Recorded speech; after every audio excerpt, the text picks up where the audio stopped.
Ladies and gentlemen, welcome back to Dominions 3, and specifically, welcome back to a discussion of Early Age Ulm. I'm going back to Ulm because there were some things in that previous video that I did that I glossed over and or didn't know about that actually turned out to be pretty important, and to be honest, my understanding of the game the nation rather, has changed in the last couple days, and I needed to share that with you because I think it's fascinating. So, number one. Ulm's shamans have a random that includes death, fire, earth, death, or nature. And then they have another 50% random that includes those as well. What this means is a small fraction of them, about 4%, are going to be death 2. They have a 100% chance, so 25% are death 1. 12% have or 12.5% have a second path, and a quarter of those, it will be death. So about 3% of shamans, or 4% of shamans, will be death 2. This is interesting because Dominions has this little kind of fun feature where people have different types of national undead. So when you cast a spell that summons, say, skeletons, normally the skeletons will be just kind of crappy undead chaff units, but certain nations get different special skeletons. So for example, Nazca and Kalem get skeletons that have wings. Ashdod gets Rephite Long Dead, which have fire resistance, which are actually pretty good. The northern giant nations like Jotunheim and Niflheim get Long Dead giants that are Jotuns. And Ulm also gets National Undead, so I'm going to cast a spell here. It's Reanimation. Reanimation is the level 1 enchantment spell. It only takes level 1 death. It costs 3 death gems and gives you 10 skeletons. Now, normally I don't cast this spell. I cast it because I cast it a couple times back in Dominions 3 when I was playing around with some nations, and I came to the conclusion that it mostly gives you garbage. The skeletons that it summons are, normally the skeletons that Reanimation summons are not worth the gems. It gives you 10 random chaff. Skeletons have low HP. They have highly variable equipment. They're just not really worth much. I'm just going to end my turn right now.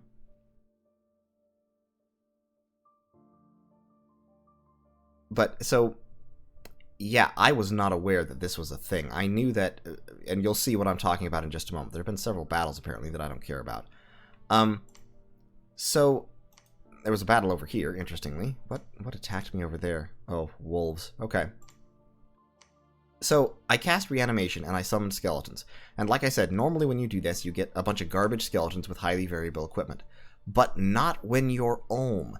When you're Ulm and you summon skeletons, you get guys wearing armor and carrying great swords. In fact, they're split almost exactly half and half. It looks like it was 4 and 6 this time. But you get 10 skeletons per casting.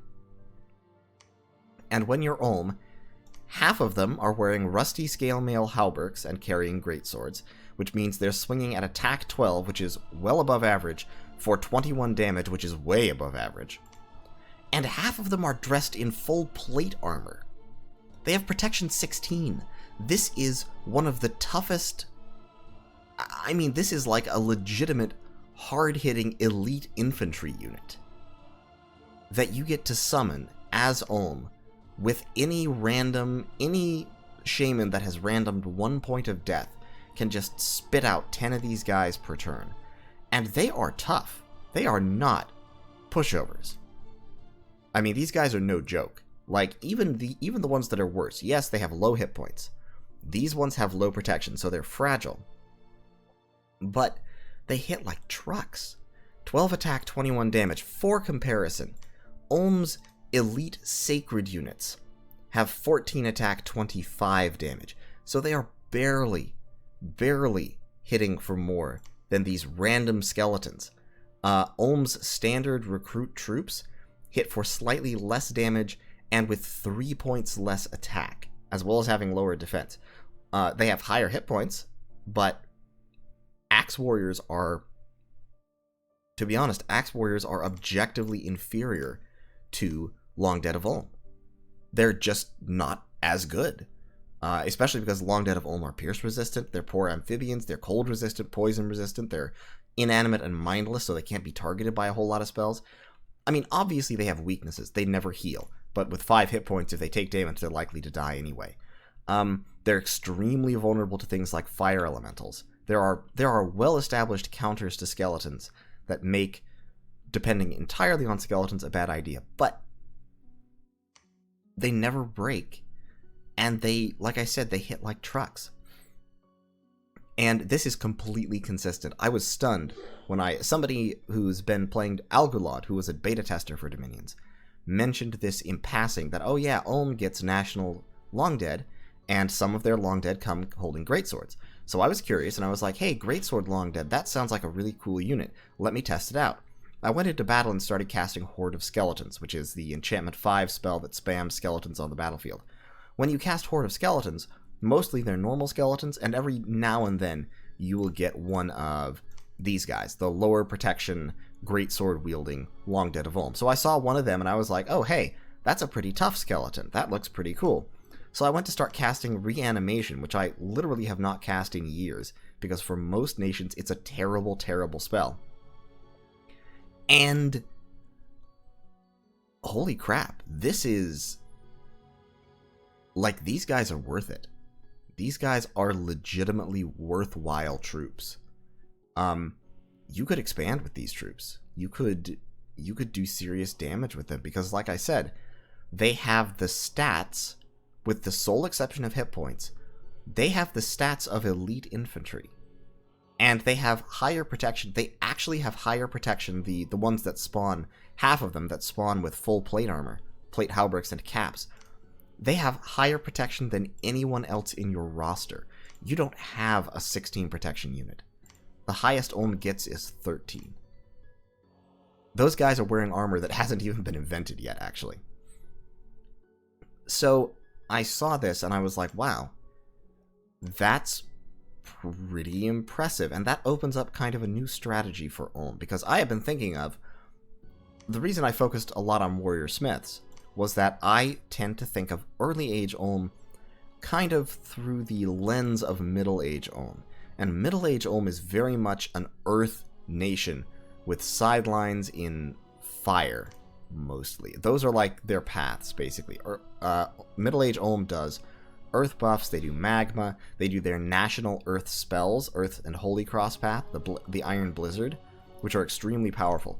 They don't do a huge amount beyond that. They have some other magic, but it's a lot less important. But with that kind of shocked me into realizing, oh right, Ulm has death magic. Early age Ulm has death. And they have nature.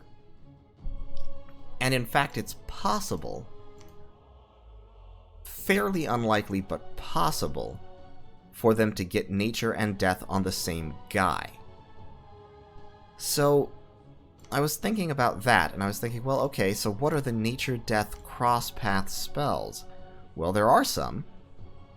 Down here there's... I'm not sure if it's in Conjuration. There's Contact Lamias, which is a nature spell, which summons the Serpent Women, Lamias, and Lamias are actually really, really solid troops. So I looked at that and I was going, well, okay, any horned shaman can hold a Thistle Mace and cast this spell. And then there's Contact Lamia Queen. It takes 5 nature and 2 death, so it's an expensive and difficult spell to cast, but Lamia Queens have nature magic, and then they get 2 randoms, and their randoms include, if I recall correctly, Death, Astral, Blood, and Water. Water, unimportant. Blood could be hugely important. Breaking into Blood could be a fantastic way to make progress. On top of that, since Ulm has the potential to get 2 death, they can forge Skull Staffs, hand them to a 2 death mage, and with 3 death you can summon Spectres. Spectres are death mages that also have multiple cross paths, including Water, Earth, and Astral. You can break into Astral magic that way. You can also, down Enchantment, with 3 death, you can summon... Where are they? Maybe it's not down Enchantment. Maybe it's in Conjuration after all. Where is it? I'm looking for Mound Fiends, and I forget where that spell is. No, that's not what I want. Not Revive King. That summons a Mound King. Where is it? Anyway, there's a spell, which I forget where it actually is. I thought for sure it would be in Conjuration or Enchantment, one of the two. Spectre, there it is, Mound Fiend, Conjuration level 7. Mound Fiend, a Death 3 mage can summon Mound Fiends. Mound Fiends have Death 3. They also have Holy levels, and they can reanimate the dead. Meaning they can take a special action called Reanimation and just free spawn undead every turn. So I thought, well, okay, so wait. I'm going to go into this. This is a debug mod test. I have the debug mod on, which opens up a whole lot of, which makes all spells research level 0 and also allows you to get huge quantities of gems. So I thought, okay, so this is a Mound Fiend that can be summoned. 3 death, 2 holy. They're also reanimators and reanimator priests. So the type of reanimation possible depends on his priest level and what nation he is priest for. So I said, okay, so what if you reanimate dead with Mound Fiends as Ulm? What do they spawn? They spawn the same things. They spawn Greatsword Longdead, which are, as I said, elite infantry. Or, I mean, they're not as good as many nations' elite infantry, but given that you can get them so quickly and cheaply and mass them up in an incredible way, they're pretty dang good. Now, Mound Fiends do not spawn entirely Greatsword Undead. They do spawn a few others. They also spawn, but it's like 80%. Like 80% of what a Mound Fiend reanimates is a Greatsword Longdead. So just to show it off, let me move those guys out of the garrison. I've got these 2 Mound Fiends reanimating. Nobody else is doing any reanimating or anything. So we've reanimated Longdead, and you can see it's mostly Greatswords. I've got 5 of the heavily armored Greatswords. I've got 4 of the less armored Greatswords, and then I've got 1 armored skeleton with a broadsword, and 1 armored skeleton with a spear. They all still have some protection. They're all better than the average skeleton. You do sometimes get unarmored skeletons doing this. Mound Fiends are not as reliable as just casting reanimation, but even so, free spawn is a powerful ability. And free spawning units that are worth a damn is even more powerful and also extremely rare. Normally, free spawned Longdead are not really worth a damn. There's only a few nations that can do this. After figuring out that this was true of Ulm, I went and examined some other nations and talked with people on the Discord about it. Rephite Longdead, Ashdod, can spawn Rephite Longdead, which have highly variable equipment, and some of them are naked, but some of them have armor, and all of them have 20 hit points and resist fire 5, which makes them very, very useful against one of the classic counters to skeletons, which is fire elementals, because they take a lot less damage from the fire elementals' attacks, and they also take less damage from the fire shield that hits you when you hit a fire elemental. So those guys are pretty solid. However, I honestly think Ulm's national Longdead spawn is probably the best out of anybody, just because Greatsword Longdead are so hard hitting, and it's so consistent. Like, if you're Ashdod and you are spawning Rephite Longdead, a large fraction of them are basically naked, and another large fraction of them are wearing only partial armor and not carrying a shield. Some of them have a shield but no armor. It's highly variable what quality of troop you will get. With Ulm, it's extremely reliable. You reanimate troops, and you get good, solid units all the way across the board. If you're using Mound Fiends, every now and then you get one of these guys. This is like the classic crappy skeleton who has 0 protection and dies instantly as soon as somebody breathes at him. But you also get these guys. I mean, I still got 4 of the heavily armored skeletons, and 4 of the less well-armored greatswords. And then I got 2 reasonably solidly armored infantry skeletons, and 1 who was kind of like not great, but okay. So I'll buy that for $1. I'll take that. And I will absolutely take the reanimation spell. For 3 gems, summoning 10 hard-hitting, heavily armored infantry. That is incredible. You can see I've spawned just a ton of Long Dead here. So that alone is a significant difference between Ulm and most other nations, which is that you can use an extremely low research spell very early in the game to spawn a whole bunch of units in relatively short order, and that will help kickstart your expansion. In fact, it might, I haven't tested this because I have not played Early Age Ulm much in Dominions 5, it might even make it possible to effectively rush someone down. Ulm has death income. They start with 1 death gem per turn. When you recruit death random shamans, you can move out and site search with them to get more death income.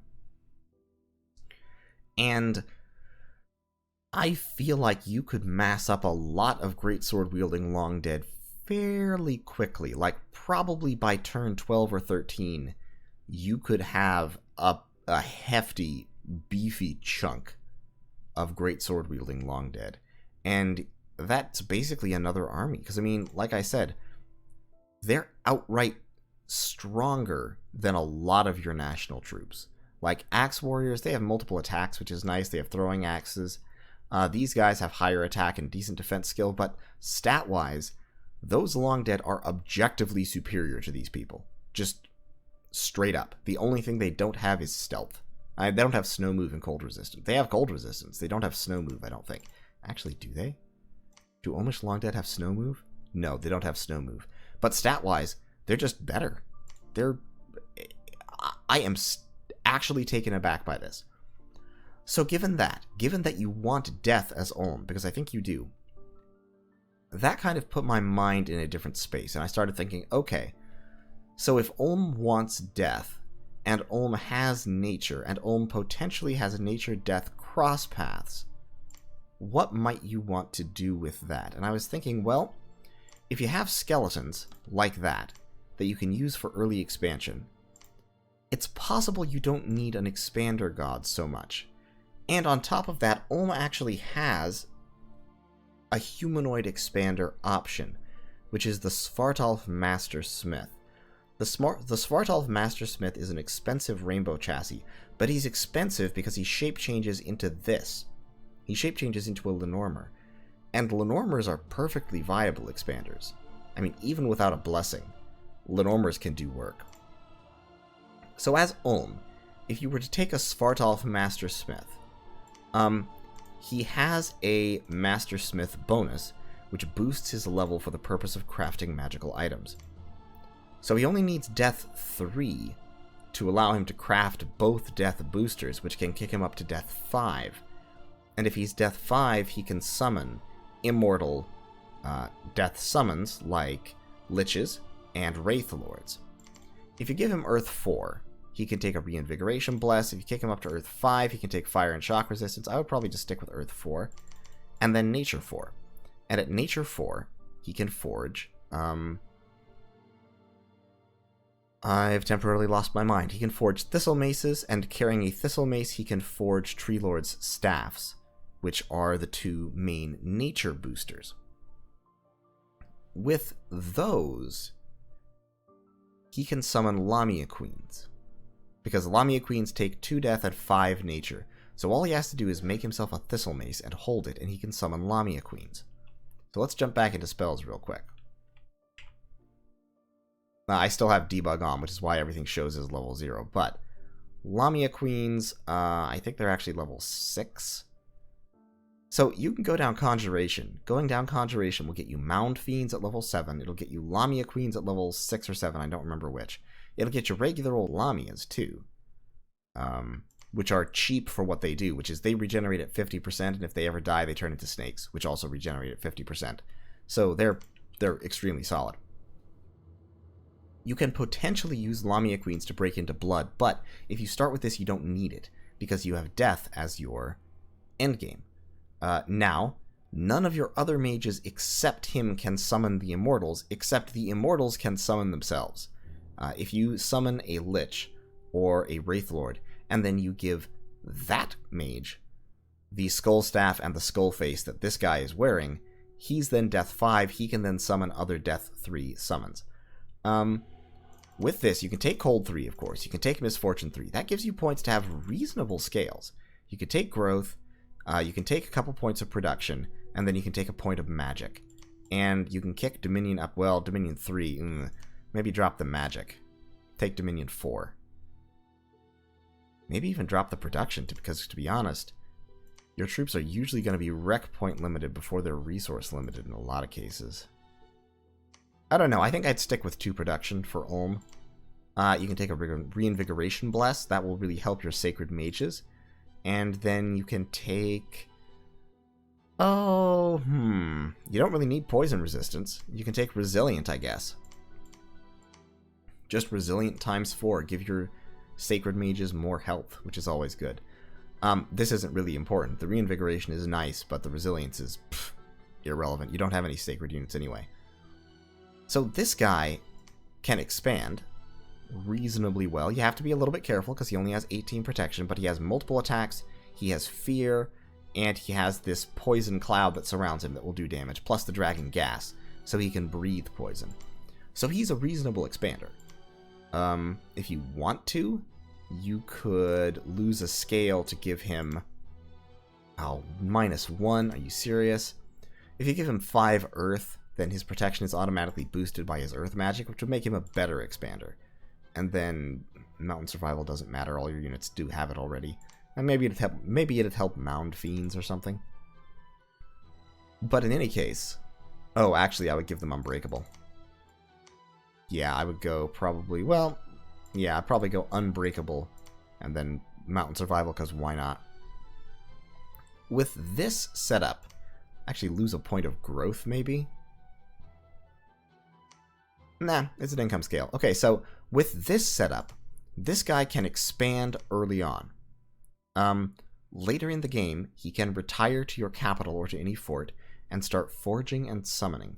With his forage bonus in human shape, he can forage any earth item, all the death boosters, all the nature boosters except the Moonvine Bracelet, which requires astral, which I don't want to give him because low astral makes you vulnerable and high astral is expensive.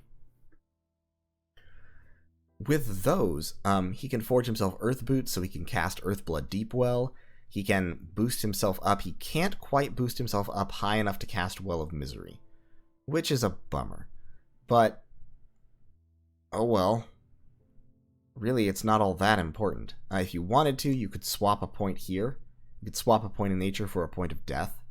And that would give you death blesses instead of nature blesses. It would mean that you have to forge yourself an extra booster before you can summon Lamia Queens. But Lamia Queens are a pretty late game summon anyway, so that would probably be fine. At that point, you drop the nature bless, and instead you go with Undead Command, which is nice because it will let your shamans lead huge quantities of those skeletons that you're summoning en masse. This might actually be the way to go. Drop down to 4, drop Mountain Survival. Yeah, that's fine, because he can still boost himself up to...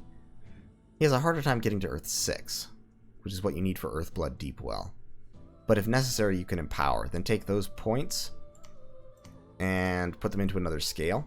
You have 27 points left, so you might as well splash in something.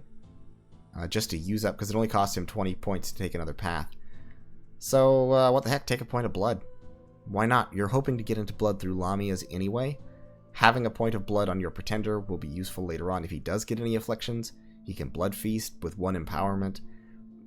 It doesn't help you. I mean, you could skip that and take an elemental point to make him a good path searcher instead. But he's already searching for everything you need. So with this, instead of like the Big Pig Expander or whatever, instead of, you know, a pig or some other monster, I think this could be a very solid late game plan. This is more of a slightly late game build, but given that Ulm has these summonable elite skeletons, I feel like their early game is probably pretty solid, because they already had decent troops. Adding in the skeletons makes their troops, I would say, very solid. Yeah, I would probably, at this point, with the understanding that I have now, I would probably play Early Age Ulm as a Death Nation, I mean, obviously, your warrior smiths have elemental paths and they're mainly earth, so lots of earth buffs everywhere. Your shamans also have primarily earth, so once again, earth buffs. Your antlered shamans have earth and nature. Having nature is really valuable. Having earth is really valuable. Having earth fire cross paths is really useful. But I think you can't overlook the power of those death randoms, especially on a nation like Ulm that has Ulm's unique skeletons. I never thought I'd say this. I never thought I would say that Reanimate, of all things, Reanimation, the level 1 enchantment spell, was a valuable asset for a nation. But here we are. It's a wild and crazy world out there. So as Ulm, I think probably your very first research target is Enchantment 1, because it's super easy to get there. And when you get there, it will let you spit out skeletons to help with your early expansion. You get 1 death gem per turn. Your other income is earth and nature. If you don't find any death sites, I think there's probably no shame in the early game in alchemizing these into death gems. These will give you an extra death gem per turn if you want to. That means by the time you hit Enchantment 1, you could already have probably 6 to 9 death gems, depending on how much you focus research. And which means that on that turn, you could conceivably just spit out 30 Greatsword Longdead and go take provinces with them, because that is an army. 30 Greatsword Longdead is a significant army that would, I think, take a lot of provinces with very few casualties.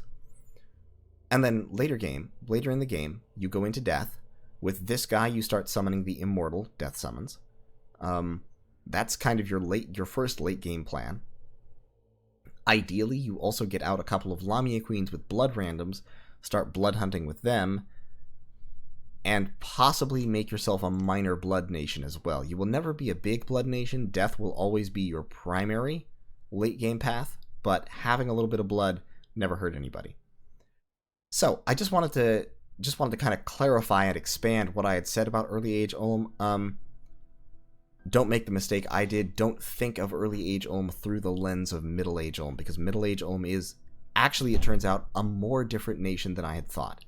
I had envisioned kind of a connected trajectory between early and middle age, and that exists. I mean, like I said, early age Ulm is going to be laying down a lot of earth buffs and a lot of earth spells. You're going to want alteration still from Maws of the Earth. You're not going to want to go down enchantment very far very quickly, but you are going to want to go down enchantment to like level 3 for Strength of Giants, and then later on you will also want Hidden in Sand and Hidden Underneath are great spells for Ulm. Enlivened Statues is a very solid spell for Ulm because it gives you very, very tough magical beings. Potentially Riches from Beneath, and eventually you will definitely want Earthblood Deepwell. So enchantment is a good school for you. Alteration is definitely your primary school. But, and construction, of course. But don't undersell that death the way I did in the first video. In my first video, I was like, yeah, death exists. You can do things with it. You get some D2 mages, it'll be fine. It's a good supplement. It's not a supplement. Death is probably the second most important path you have. Maybe third. Earth and nature are both important and valuable, but death is also up there, especially in the late game when it really comes into its own. So that's all I had to say for today. Thanks for watching. Sorry that I kind of led you guys astray a little bit with that first video. Well, not led astray. Everything I said there was true and helpful, hopefully. Knock on wood. But I just needed to come back and add this to it because I think strategically this is something that's very, very important to know when you're playing early age Ulm.